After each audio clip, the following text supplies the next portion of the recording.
vais vous parler d'un livre qui s'appelle La liste de mes envies, écrit par Grégoire Delacour.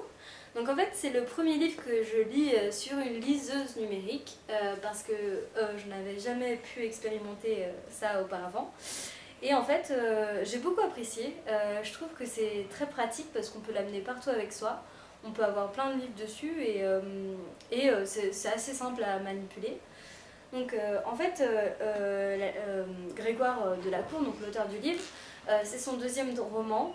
Il avait déjà écrit un livre qui s'appelait L'écrivain de la famille, qui a eu beaucoup de succès. Voilà. J'ai trouvé ce roman très, très beau.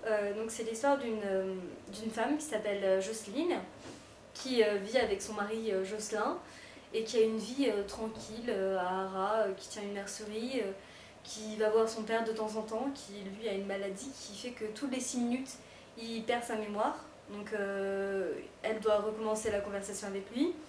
Elle a perdu sa mère jeune et en fait, malgré tout ça, elle a une vie tranquille et qui lui plaît, une vie heureuse.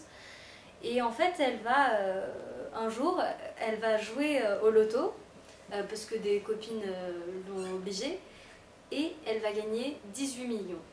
Alors avec ces 18 millions, elle va aller les chercher. Et puis en fait, elle va rentrer chez elle et elle va les cacher dans sa chaussure. Et elle va le dire à personne.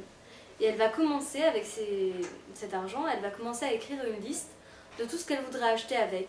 Mais c'est des choses toutes simples, donc par exemple un fer à repasser, des choses pour la maison.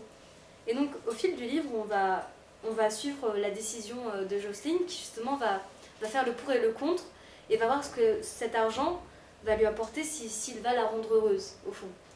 Et il va se passer des choses après j'ai trouvé que c'était très bien écrit.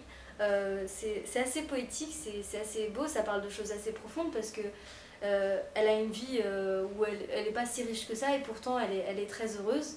Et voir comment l'argent peut modifier justement les relations entre les gens, faire voir les mauvais côtés et les bons côtés. Et en fait, voilà, j'ai trouvé... ce livre, ça m'a beaucoup émue. Et c'est une lecture que je vais retenir, je pense. Donc voilà, je vous conseille vivement de le lire. Il est génial.